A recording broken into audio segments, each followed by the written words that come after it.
Hello, my name is Salvador Rasul Hernandez, and I am the author of the collection of 20 books of the series Hero or Parasite, available as ebooks.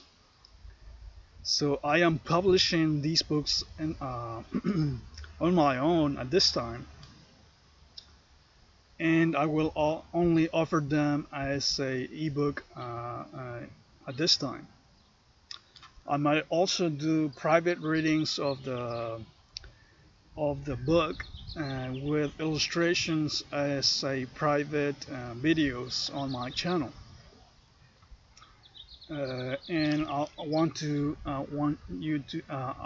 invite you to contact me if you have any questions about the prices or a summary of what the books have.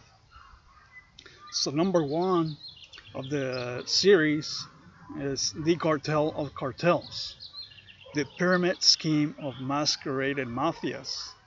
Number one doesn't deal with a one cartel, but it talks about mafia and cartel operations. And this is important because without addressing the power that these cartels and mafias have, you cannot begin to do any real change in the world. When you free yourself from a religion, when you free yourself from a currency, you will see how cartel and mafia operators will be the first to misalign your journey. So it is important to understand their operations as you will free yourself from their labyrinth, their prisons. Number two, established religions, the problem and not the solution. Number two talks about sets of programming.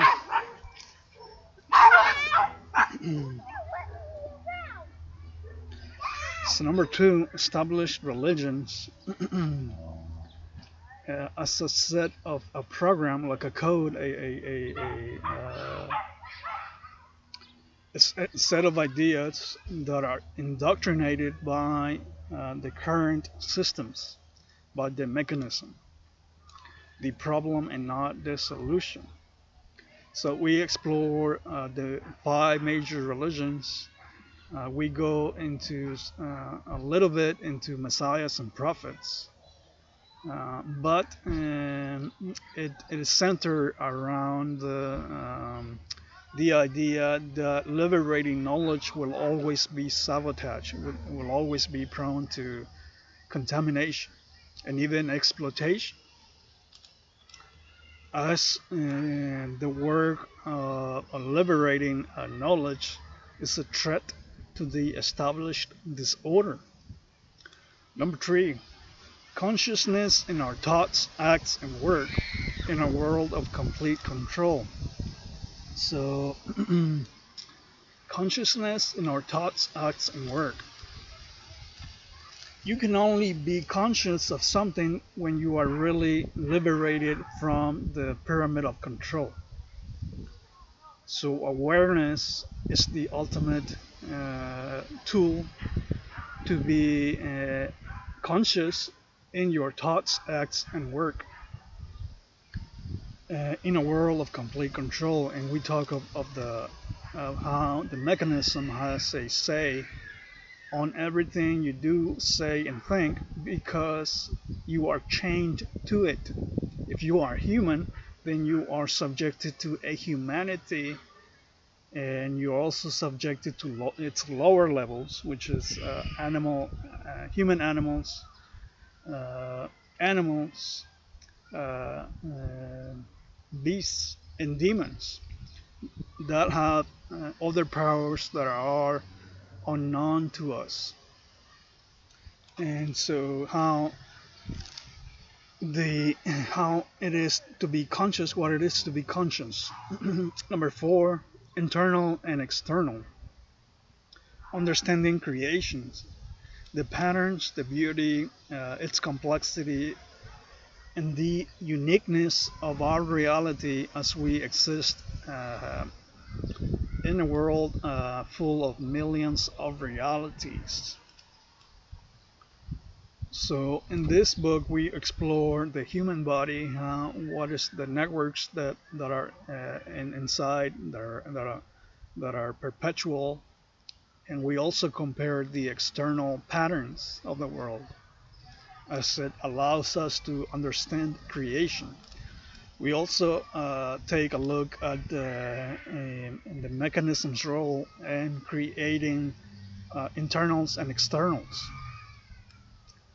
and how it is its job to separate us or class us into either a victim or an oppressor. It is the way it bestializes our humanity. So number 5, ultimate transgressions, the descension of our soul. Number 5 is about what it is that creation considers the most pitfalls, or that will have ultimate consequences in our mind, body, and soul. Number 6, the flight of enlightened individuals, messiahs, and prophets, the great heroes of our history. So, in this book, we analyze the lives of the great heroes and and the lessons that are were left to us. Number 7, the 7 rules of awakened individuals aware of the truth. So again, what is to be conscious, and what kind of life you will live if when you are free from the chains of the mechanism. What kind of rules do you go by? Number 8, the flight of awakened individuals, the teachings to our internal snake. This book talks about how it is our nature to be the snake, as we are created in this in our own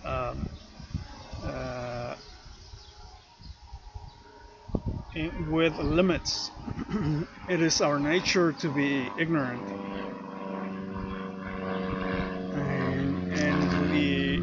and we also talk what it is to be awake and the path of transformation. So unless you go through the path of transformation, you will remain at the at one level without without understanding creation or God. You might just traverse your humanity without actually being aware of it, or just a viewer.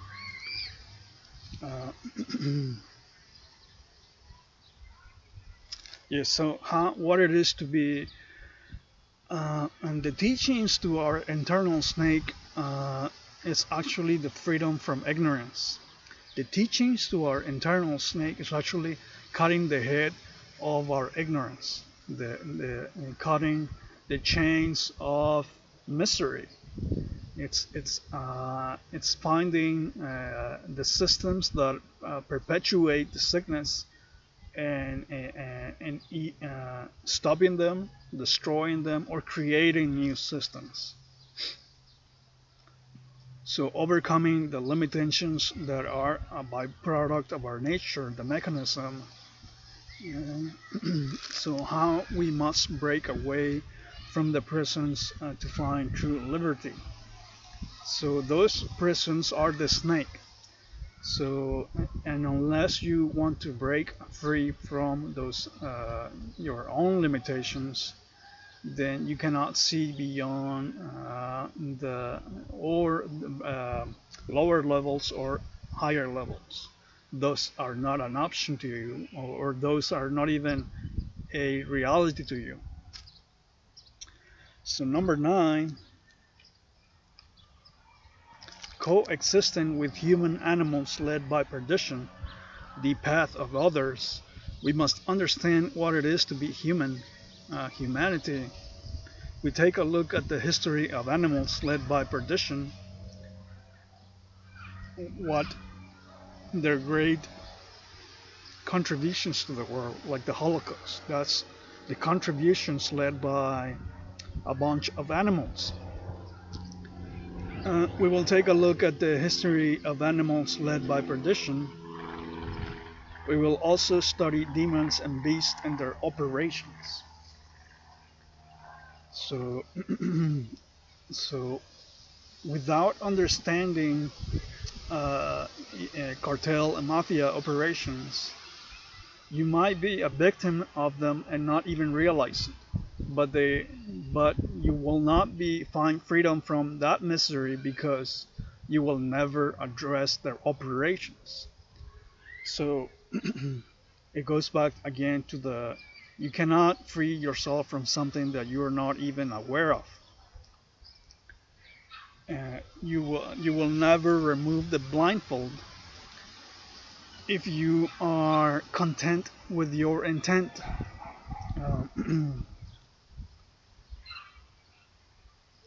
Number 10, understanding the mechanism of creation relative to our current manifestation. So the mechanism we've explored in some videos, that how it is sacred by creation. It works for God. It is God. It is creation. Because we are chained to it. It's almost like an umbilical cord that attaches us to the beast. So, and we also explore how it takes control of our minds, bodies, and souls. And we also explore what it is to be human. What is humanity? What is animalism? What is bestialism? What is demonism? Those are the lower levels of creation. And we also talk of the role of our responsibility that we have to align our dharma and repair our karma. So number 11, mantras for a body, mind, and soul in alignment with intelligent creation. So what is a mantra? So mantra is almost close to what religions are doing, to the idea. It is a freedom, a temporary freedom from the misery offered by religions or the world. A mantra is a set of code that removes you from the world, because you're actually writing into code into your own brain. Mantras were created by religions to free us from the prison of our minds. For example, when you turn on the TV, that is a type of mantra. It's a code. It's a type of story given to you to understand, even to entertain yourself. But mantras go to the idea that they have a purpose, and that purpose is to be closer to God and creation. And how do you do that? And it is by creating a mantra that is aligned with your intent. And you do that by understanding your nature, God and intelligent creation. So number 12. So in the previous one, mantras, I will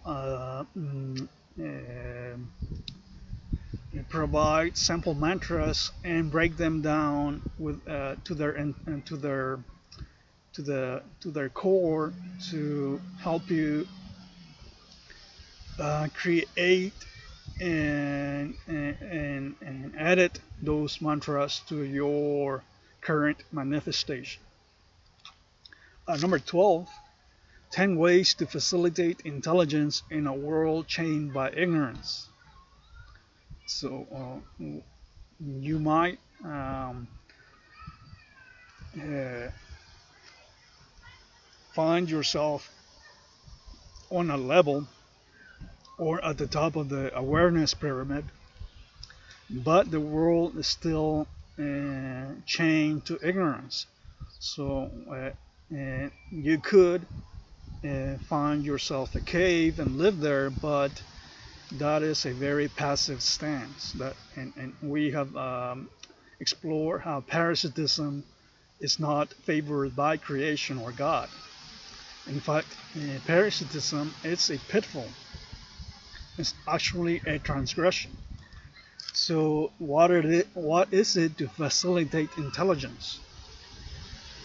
Number 13, the techniques of the wolves, parasites, and puppets who are winning the animal race. What is the animal race? What is it to be animal? What is animalism? What is an ego? What is the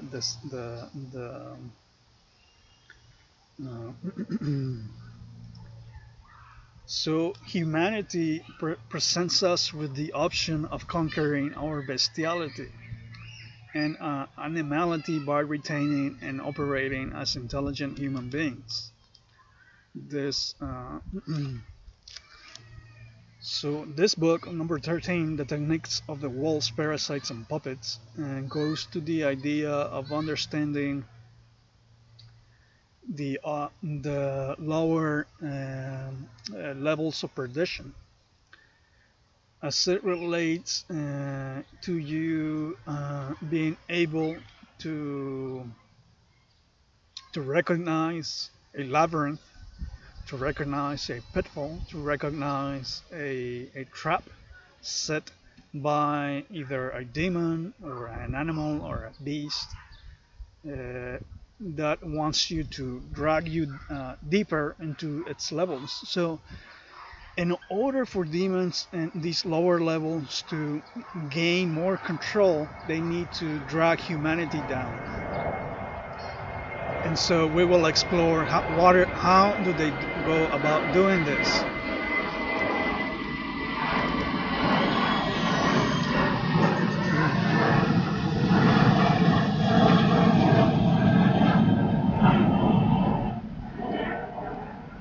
Number 14, the path forward. Another date without hate. What is hate? What is the programming of destruction? What is this vortex of negative energy that wants to chain even the earth so that it stays farther away from intelligence? Because the beast cannot live closer to intelligence. It will burn. So in this book, we will study the programming that creates robots that are marching towards hate, just as the Holocaust. All of its soldiers, all of its programmed demons, or this sickness, how it creates more division, more hate, more chaos. And it's all about the code that we are subjected to and how you must recognize the code that is actually a detriment to your own soul.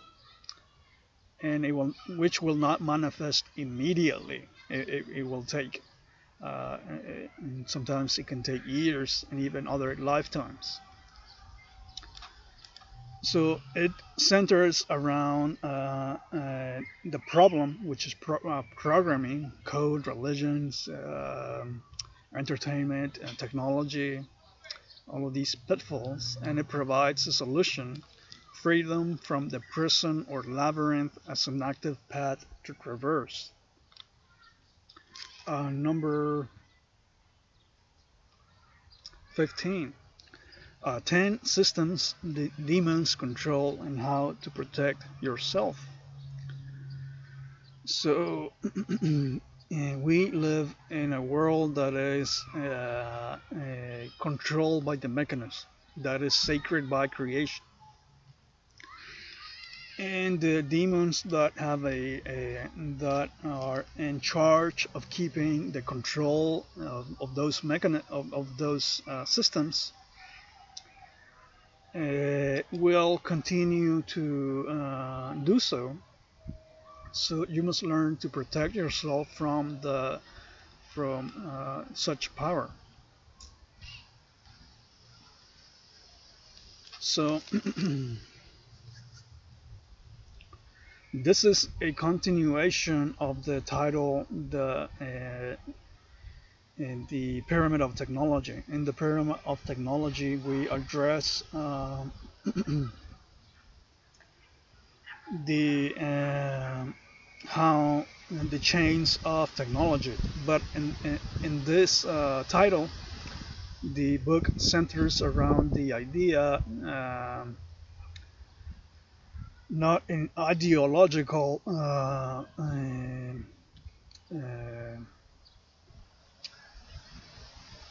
instances where it's not just ideas. This is actually a path or daily life habits.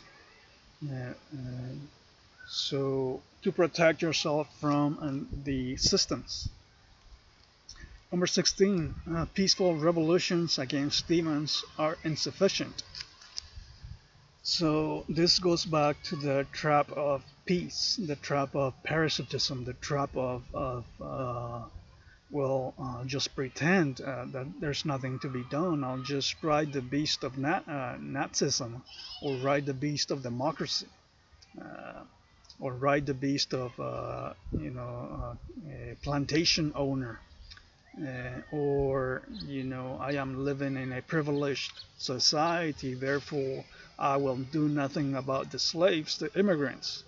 So this is the how peaceful revolutions against demons are insufficient. So it also goes to how our world is, we are programmed to be passive.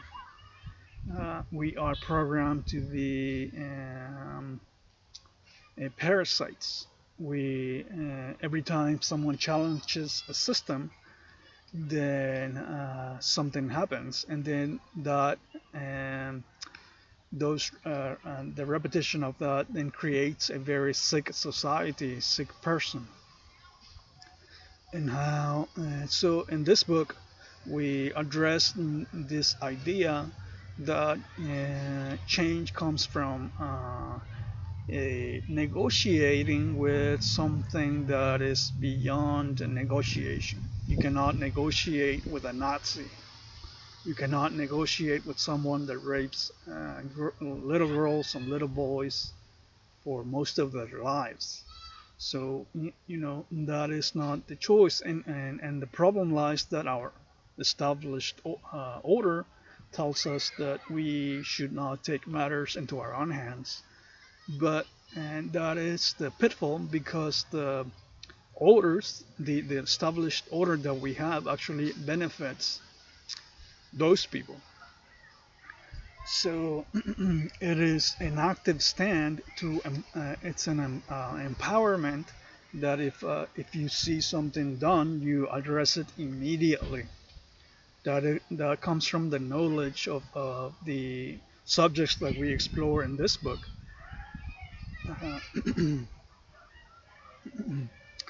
And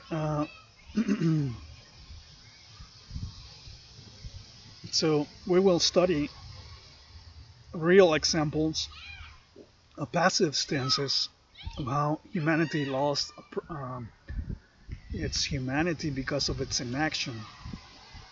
So I will give you real examples of how the disorder of inaction, this parasitism, makes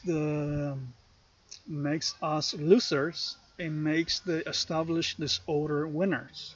That is why how you can have 1% creating misery not for themselves because they are free from the misery. We're actually the 99% creates and cannibalizes itself.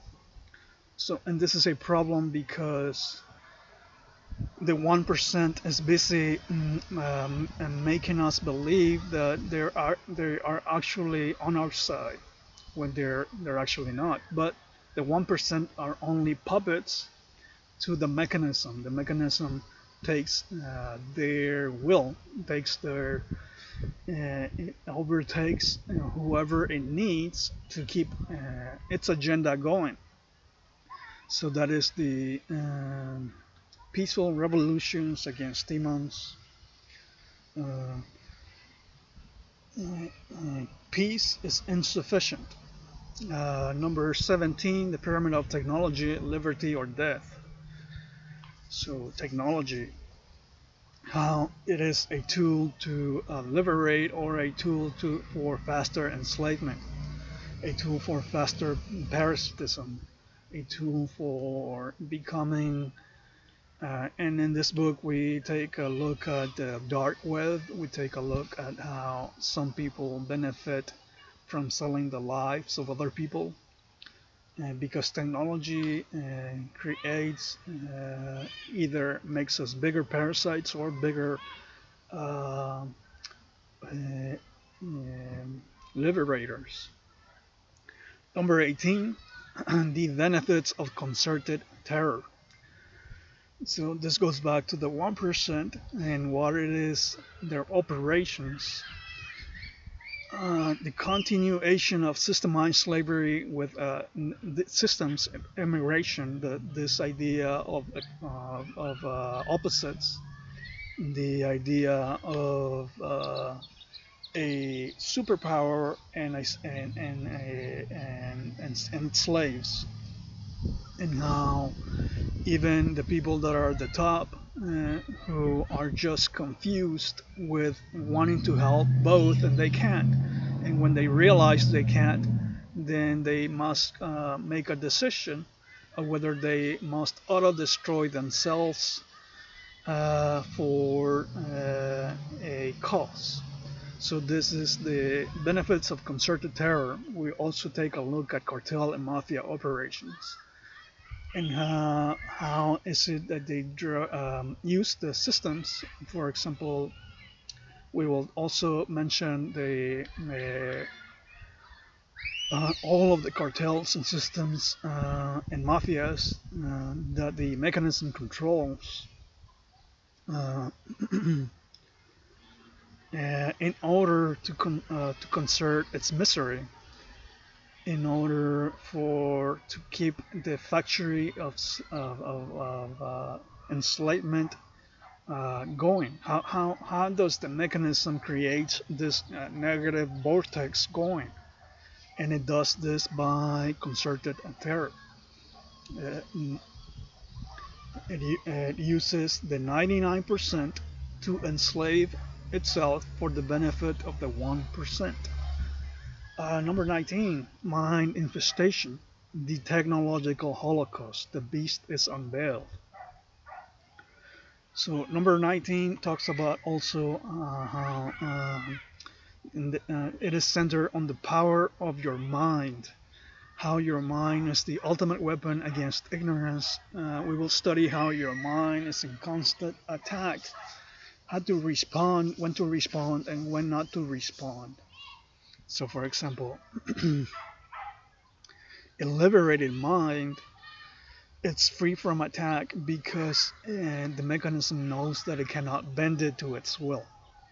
So what is it to be free from the mechanism? What is mind infestation? What are the forces that are behind not just attacking our bodies, not just poisoning us, with your body, but there are also mental forces at work. That is the mind infestation. And how it is that you become a survivor. Surviving doesn't come from a passive state. The surviving doesn't come from, well, I'll just pretend to be a Nazi, and then I won't have to make a choice of whether I need to survive. It doesn't work like that. You cannot fool creation or God. It puts you in a state where you will have to make a choice, and that choice will have consequences. So number 19, mind infestation. How to recognize manipulation in your mind, thoughts, and actions. So it is also very important that we understand a concept from Buddhism, and that is to study the flow of thoughts in our mind, because those thoughts will manifest into ideas and then into actions. There's a process. So when you recognize that people sometimes are not themselves, then you are willing to you operate at a different level. You operate at the top of a plateau that allows you to reason differently. You're actually free from, but we will study all of this in the number 19, mind infestation, how to find freedom from our programming. Number 20, becoming the master of your life, the architect of your liberty. So this is the culmination of all the book titles. It talks about what is to be the master of your life. So a lot of people go and find gurus. They find people that will tell them how to do, and they because we are used to following a Bible, we are used to follow something blindly. If your general tells you to shoot someone, then it is your survival that you do it.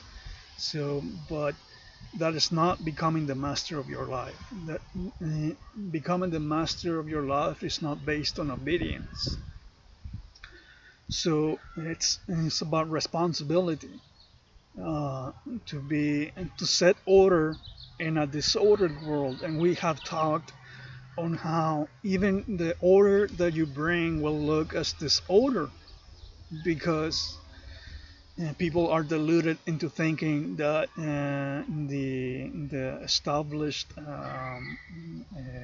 system has their ultimate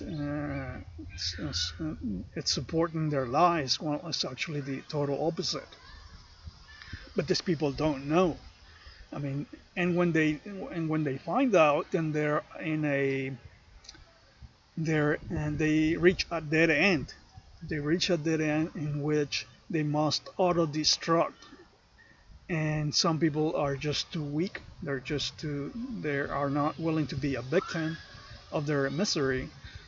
So they pretend otherwise. So that is what it is to become the master of your life. And this may not be an easy process.